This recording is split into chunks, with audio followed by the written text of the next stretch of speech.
제 설명에 시작하도록 하겠습니다. 안녕하세요. 과학알신 김윤수입니다. 먼저 간단하게 제 소개하고 나서 설명이 어떻게 진행되는지 말씀을 드리도록 할게요. 저는 퍼듀대학교 화학과 졸업했고요. 벌써 6년째가 되는 것 같네요. 6년째 수지에서 통합과학 그리고 화학 수업을 하고 있습니다. 이강학원에서만 지금 수업을 하고 있고요. 수지, 일산, 영통, 대치, 대전 전국을 돌아다녔네요. 여기저기 많이 수업을 하러 다녔었어요. 지금은 수지하고 일산 출강을 하고 있습니다. 어떤 식으로 설명이 진행이 될지 먼저 말씀을 드릴게요. 먼저 통합과학 분석 한번 해보도록 하겠습니다. 통합과학이 지금 굉장히 핫한 과목이죠.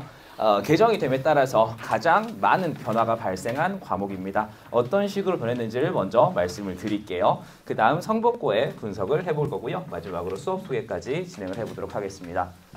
통합과학 2018년도에 신설이 된 과목이고요. 그리고 말씀드렸다시피 개정이 되었습니다. 이제 고등학교에 들어가게 되는 학생들부터 22 개정으로 들어가게 되었는데요. 그래서 수능 과목이 되었죠. 28년부터 수능을 보게 되는 그런 과목이 되었습니다. 그 전까지는 뭐 화원, 물원 이런 선택 과목을 두 가지 골라가지고 문제를 풀었었지만 이제는 그렇게 두 가지씩만 하니까 너무 문제가 말도 안 되게 어렵게 나와버렸던 거죠. 그래서 총 4가지 과학, 물화생지가 다 들어가는 통합과학만 수능에서 보게 되었습니다. 지금 교육청에서 예시 문제들을 20문제 정도 발표를 했어요. 이런 식으로 수능 문제가 나올 것이다 라고 발표했는데 사실 그렇게 문제는 전혀 나올 수가 없습니다. 그렇게 나오면은 너무 쉬워요. 그럼 정말로 한 80%가 100점이 나올 수밖에 없을 거예요. 결국에는 어려운 부분들이 나오게 될 텐데 그 어려운 부분들은 제 예상으로는 2학년 부분들, 예를 들면은 뭐 선택 과목이라고 예전에 불렀었던 화원, 물원 이런 부분들과 연계가 되어서 나올 거라고 생각을 합니다. 실제로 성북고 같은 경우도 내신 문제에서 그렇게 연계돼서 문제가 많이 나오기도 하고요. 그리고 생각보다 굉장히 어려운 난이도이다 라고 제가 넣어놨는데 그 이유는 바로 1학년 통합과학 내용만 교과과정만 나오지 않기 때문이에요. 바로 2학년이라든지 3학년 개념까지 등장한다라는 거 다시 한번 기억을 해주시면 될 것 같고요. 어떤 부분에서 나오는지도 제가 바로 뒤에서 말씀을 드리도록 하겠습니다. 지금 개정 전 통합과학, 개정 후 통합과학 이런 식으로 넣어놨는데요. 제 프린트 보시면은 똑같이 표가 들어가 있을 거예요. 그거 같이 보시면서 체크해 주시면 될 것 같습니다. 지금 오른쪽이 이제 개정 후 통합과학인데요.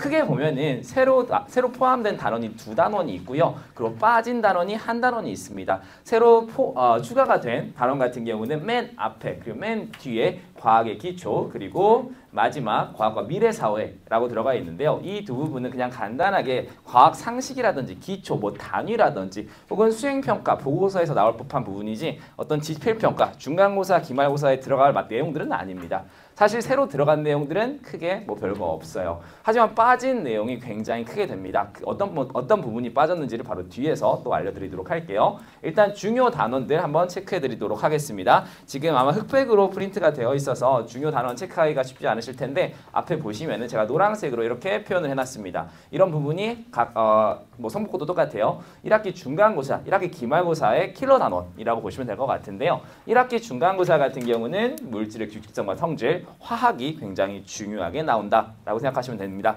제가 언제나 강조를 하는 게 이 통합과학에서 가장 중요한 단원이 어디냐 하면은 1학기 중간고사 때 배우는 바로 이 물질의 규칙성과 성질이라고 강조를 합니다. 이때 바로 화학 결합을 배우고요. 그 결합에 따른 성질을 배우게 됐는데 그걸 이용해서 우리 뒷단원도 공부를 하게 될 거예요. 우리 통합과학에서 일반적으로 물화생지 하면은 중요한 혹은 어려워라 하는 과학이 물리와 화학 이 두 가지로 굉장히 어려워라 하죠. 특히나 물리를 굉장히 그냥 왠지 공부를 안 해본 친구들은 어려워하는데 사실 실제로 공부해보면은 실제로 제가 어제 설문을 해봤어요. 어제 겨울방학 수업을 했는데요. 지금까지 한 9주 나갔어요. 10주 이 정도 나갔는데 얘들아 지금 이 정도 어느 정도 마무리가 되어 가고 있는데 물리가 어렵니 화학이 어렵니? 라고 물어봤을 때 제가 수업 초반에는 물어봤을 때 선생님 물리가 왠지 어려울 것 같아요. 라고 하는 친구들이 굉장히 많았어요. 하지만 실제로 공부를 해보니까 사실 물리는 굉장히 양이 적고 어렵지도 않네. 실제로 어려운 것은 화학이네 라고 하는 친구들이 굉장히 많았습니다. 화학이 훨씬 통합과학에서 어렵게 출제가 됩니다. 실제로 이 부분 화학의 기초 같은 경우도 크게 개념 자체는 막 어렵지는 않아요. 근데 문제가 2학년 문제들과 연계지어서 문제가 많이 출제되기도 합니다. 그래서 꼭 이 부분이 가장 중요하다라는 거 기억을 해주시면 될 것 같고요. 그리고 1학기 기말고사 때는 이 역학 시스템, 물리를 공부하게 됐는데 이 부분을 학생들이 굉장히 어려워라 하죠. 근데 실제로 공부를 차근차근 하다 보면은 생각보다 어렵지가 않습니다. 없습니다. 실제로 교과서도 이 부분의 양이 엄청 적고요. 나올 수 있는 문제 유형도 굉장히 적어요. 그래서 제가 수업 시간에 6가지의 공식만 암기해라 라고 계속 강조를 합니다. 그 공식만 암기를 하고요. 문제풀이도 유형별로 몇 가지만 풀면 실제로는 어렵지 않아요. 하지만 문제는 바로 2학기 중간고사입니다.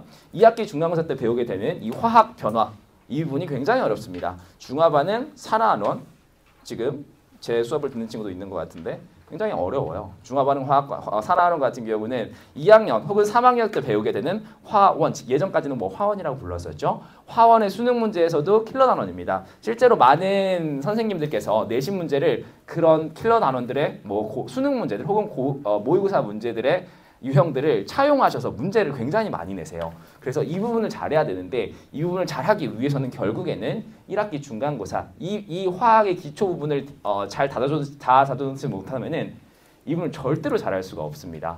그래서 이런 친구들이 많아요. 선생님 저 1학기 때 통합과학 망했는데 다시 열심히 해보려고 2학기 때 선생님 수업 등록을 했어요. 어떻게 하면은 이제 잘할 수가 있을까? 이런 친구들이 굉장히 많아요. 저는 언제나 강조를 합니다. 친구야, 2학기 중간고사 화학 변화가 굉장히 어려운데 이걸 잘하기 위해서는 1학기 중간고사 내용 다시 복습해야 돼. 언제나 강조합니다. 우리 처음부터 1학기 중간고사 내용을 잘 해놔야 돼요. 안 그러면 절대로 통합과학을 잘할 수가 없습니다. 그래서 첫 스타트가 중요한 거죠. 제가 몇 번이나 강조드리지만 1학기 중간고사가 제일 중요한 시험입니다. 그리고 2학기 기말고사 같은 경우는 에너지 전환과 활용, 우리 전기 파트, 물리가 또 들어가게 되는데요. 아까 제가 말씀드렸죠. 한 중요한 단원이 빠지게 되었다고. 바로 이 단원에서 하나 빠졌습니다. 그 전까지는 발전과 신재생에너지라는 이름으로 존재를 했어요. 발전, 말 그대로 전기를 만드는 것을 배우게 되고요. 그 만든 전기를 집으로 어떻게 보내는가, 에너지의 수송까지 전에는 존재했습니다. 근데 중요한 건 이 수송이 어려워요. 수송에서 공식이 들어가고요. 일반적으로 많은 학생들이 물리를 어려워하는 이유는 바로 공식이 있기 때문이겠죠. 공식하면은 숫자 들어가고요. 계산 들어가고요. 그래서 어려워라 하는 거죠. 근데 그 부분이 아예 싹 빠졌습니다. 그래서 이 부분이 거의 개념과 같은 에너지 생산만 들어가게 되었습니다. 그래서 사실 2학기 기말고사가 꽤나 쉬워질 것 같아요. 그 부분이 물리원과 연관지어서 문제가 나올 수 있기는 하지만 꽤나 쉬워질 것 같습니다. 결과적으로 2학기 내에서 변별력을 가지기 위해서는 2학기 기말고사가 쉬워졌다면 2학기 중간고사가 어려워지겠죠. 특히나 이 부분은 원래 어려웠는데 그래서 이 부분 화학이 더 중요성이 강해질 것 같다라고 저는 감히 예상을 합니다. 제가 화학과를 나와서가 아니라 화학이 정말 중요하게 나올 것 같아요. 그래서 그 부분 다시 한번 강조를 해드리고요. 성복고 분석 살짝만 해보도록 하겠습니다. 성복고 같은 경우는 일반적으로 25문항, 객관식 22문제, 주관식 3문제. 주관식 같은 경우는 서술형이 등장을 하기도 하고요. 혹은 단답형이 등장을 하기도 합니다. 특히나 서술형 같은 경우는 많은 학생들이 굉장히 어려워라 하죠. 그래서 제가 겨울방학 때도 거의 대부분의 테스트를 서술형으로 보게 하는 이유가 거의 대부분의 학교가 객관식으로는 나오지가 않아요. 뭐 예를 들면 신봉고라든지 혹은 수지고 같은 경우는 객관식 24문제 뭐 이런 식으로 출제가 되기도 해요. 하지만 거의 대부분 뭐 홍천고, 풍덕고, 성복고 이런 학교들은 객관식뿐만 아니라 서술형까지 나오게 됩니다. 그래서 언제나 저는 서술형 문제로 테스트를 일단 한 3주차 때까지는 진행을 하고 있어요. 그래서 서술형 문제 절대 틀리지 않도록 대비를 하는 거죠. 1학기 시험 난이도는 중상 정도라고 보시면 될 것 같아요. 일반진도 나가게 되고요. 그리고 킬러 문항 대부분 말씀드렸다시피 화학과 물리에서 나온다. 그리고 특히나 화학이 아마도 더 어려워질 것 같다라는 거 기억해 주시면 될 것 같습니다. 서술형 문제에서 많은 오답이 발생이 되고요. 평균 점수도 보시면은 66점 정도 나왔습니다. 90점 이상이 13%. 거의 대부분 학교가 이런 정도의 점수 분포를 가지고 있어요. 90점 이상은 13%, 뭐 그리고 90, 80, 80, 70, 70, 60은 약 20%를 거의 대부분 갖게 될 거고요. 당연히 뭐 60점 이하가 40% 이렇게 나와 있는데 이 퍼센트 당연히 속하면 안 되겠죠. 이런 부분, 이런 친구들은 사실은 저는 공부를 너무 안 하는 친구들이라고 생각을 해서 사실 성복고에서는 아까 소장님께서도 말씀을 드렸는데 왜 그런지 모르겠지만 재작년부터 굉장히 잘하는 친구들이 많이 가고 있습니다. 재작년에 제가 성복고 반만 따로 운영을 했었는데요. 그 반에서 100점만 친구가 한 15명이 있었는데 그 중에서 한 7명 정도가 막 100점 맞고 그랬어요. 그 정도로 정말 잘하는 친구들이 많습니다. 그냥 단순하게 제가 딱 느꼈을 때도 이런 친구가 뭐 성복고를 비하는 건 아니지만 이렇게 이 정도로 잘하는 친구가 성복고에 갔다고 하는 정도로 그런 정도로 많이 갔어요. 너무 긴장하는 표정이 있으신 것 같은데 근데 실제로 그렇게 잘하는 친구들이 많이 갑니다. 그래서 어쩔 수 없는 상대평가죠. 지금 원래 9등급이었던 이 등급 체계가 5등급으로 10%씩 끊어서 바뀌게 되었는데 그러면 결과적으로 변별력이 조금 더 강해질 것 같긴 해요. 제 생각에는. 문제가 결국엔 더 어렵게 낼 수밖에 없다는 거겠죠. 잘하는 친구가 많은 학교라면 오히려 이득이 될 수가 있고요. 그래서 제가 계속 강조하지만 성북구가 과학이 막 엄청나게 어려운 학교는 아니에요. 사실 어려운 학교는 홍천고라든지 뭐 풍덕고, 수지고 이런 학교가 어렵긴 한데 그 밑에 급 정도는 됩니다. 그래서 꽤나 어려운 학교이기 때문에 특히나 더 잘하는 친구들이 많이 간다라면은 결국엔 그냥 100점 맞도록 수업이 진행이 되어야 되고요. 100점 맞도록 공부를 해줘야 된다라고 생각을 해주시면 될 것 같아요. 분석글을 제가 이렇게 또 넣어놨습니다. 매 해마다 그리고 시험이 끝나고 나서 그 당일날 제가 기출문제를 다 받아가지고 다 분석글을 올려놔요. 그래서 이런 식으로 분석글을 쭉 넣어놨는데 제가 시간상 이거를 뭐 다 읽어드리긴 좀 그렇고 한번 시간 되실 때 읽어보시면 좋을 것 같습니다. 고난도 문제가 결국엔 중요하다라는 거 요약을 해보면은 고난도 문제는 거의 대부분 연계된다. 그 연계되는 내용들은 2학년 문제들이 연계가 될 것이다 라는 거 강조를 드리고요. 그리고 이런 식으로 제 수업 시간에 진행했던 문제들과 기출문제가 거의 유사하게 나왔다는 것도 보실 수가 있고요. 마지막으로 제 수업 소개해보도록 하겠습니다. 수업은 성북고와 현안고가 같이 통합으로 진행이 될 거고요. 총 7주간 수업이 진행될 겁니다. 6주간 정규 수업이 진행될 거고요. 그리고 마지막 한 주 같은 경우는 수업 전날 보강 수업으로 진행됩니다. 그 보강 수업은 성북고 친구들만 모아서 하게 될 거고요. 그리고 제가 계속 제가 제일 강조하는 내용인데요. 바로 복습 테스트. 복습 테스트를 저는 3주 혹은 4주차 때까지는 서술형으로 진행할 겁니다. 서술형을 진행하는 이유는 그 친구가 모르는 것을 제가 확실하게 알기 위해서겠죠. 객관식 같은 경우는 찍어서 맞을 수도 있잖아요. 사실 의미 없죠. 서술형 문제들은 예를 들면은 제가 원하는 특정 단어가 있습니다. 그 단어를 넣었으면은 맞았다고 해주는 그런 식으로 진행이 될 거예요. 그걸 알고 있느냐가 이 과목 혹은 이 단원을 이해하고 있느냐를 보여주는 거거든요.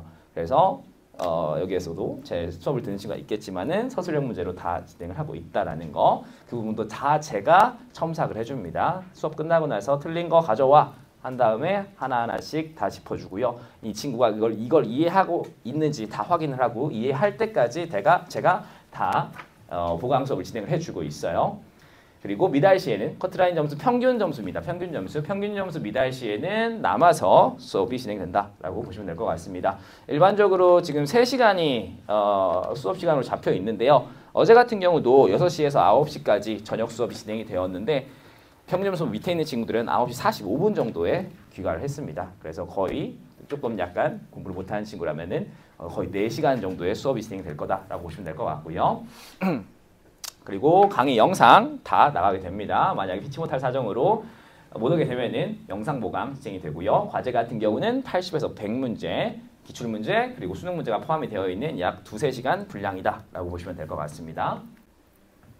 그리고 수행평가 그리고 과학보고서까지 내신 수업 때는 제가 다 체크를 해주고 있습니다. 지필평가만 잘 본다고 해서 1등급 맞을 수 있는 거 아니죠. 특히나 성북고같이 요새 잘하는 친구들이 많은 학교라면 지필평가에서 승부가 안 납니다. 지필평가 거의 100점 맞는 친구들이 많다라면 수행평가 하나라도 정말 그 1점이라도 나가게 되면 1등급 못 맞는 친구들 상당히 많아요. 그런 부분도 제가 하나하나 다 잡아주고 있습니다. 근데 매해 수행평가가 나가는 내용들이 조금 다릅니다. 뭐 재작년 같은 경우는 그냥 단순하게 어떤 단원에서 퀴즈 볼 거야 라고 하기도 하고요. 혹은 과학보고서가 나가게 될 거야. 이런 식으로 발표를 합니다. 일반적으로 퀴즈를 보기는 하는데 그래서 제가 언제나 1주차 때 이렇게 얘기를 합니다. 수행평가 만약 계획 발표되면은 1주 전에 나한테 얘기를 해라. 이렇게 얘기를 합니다. 그래서 그거와 관련된 단원들 제가 문제 싹 뽑아주고요. 제가 다 한 번씩 봐줍니다. 그래서 수행평가에도 절대로 감점 나지 않도록 제가 완벽하게 관리해주고 있다라고 보시면 될 것 같고요. 그리고 1:1 상담이라든지 혹은 질의응답 너무 중요합니다. 과학을 잘하려면은 제가 뒤에서 질의응답 예시 하나만 보여드릴 텐데 질의응답이 너무너무 중요합니다. 질문 많이 하는 친구가 결국엔 과학을 잘할 수밖에 없어요. 결국엔 새로운 것을 배우는, 새로운 개념을 배우는 그런 학문이죠. 호기심을 갖고 계속 비판적인 사고로 질문을 해라. 그래야 너네가 과학을 잘할 수 있다라고 제가 언제나 강조를 하고 있습니다. 그래서 매주 클리닉도 시간을 잡아서 진행을 할 거고요. 대면으로 질의응답을 할 수도 있고요. 혹은 카톡상으로도 질의응답을 할 수 있게 제가 언제나 카톡도 공개를 하고 있습니다. 이런 식으로 제 교재, 계정통합과 교재가 나가게 될 거고요. 그리고 주차별 과제, 주간 테스트 같은 경우는 보시면 알다시피 서술형으로 나와 있습니다. 약 3주, 4주차 때까지는 이렇게 서술형을 보게 될 거고요. 마지막 3, 4주 동안에는 완전 내신 형식으로 약 25문제로 보게 될 겁니다. 아까 보셨다시피 성복고는 25문제, 약 서술형 문제는 2-3문제, 객관식은 22문제 이렇게 나오게 되겠죠. 똑같은 형식으로 보게 될 겁니다. 그리고 관리문자, 질의응답 예시가 이렇게 나오게 될 거고요. 관리문자 같은 경우는 1주차 테스트 결과, 그리고 과제 수행 여부, 마지막으로 상담을 했다면 상담 내역까지 다 세세하게 나가게 될 겁니다. 과제 같은 경우 제가 일일이 다 체크를 하고 있어요. 아까 말씀드렸다시피 테스트도 첨삭을 할 때 야 과제도 가져와 해가지고 과제 했는지 안 했는지 다 체크를 하고요. 그 내용도 다 이런 관리문자로 나가고 있습니다.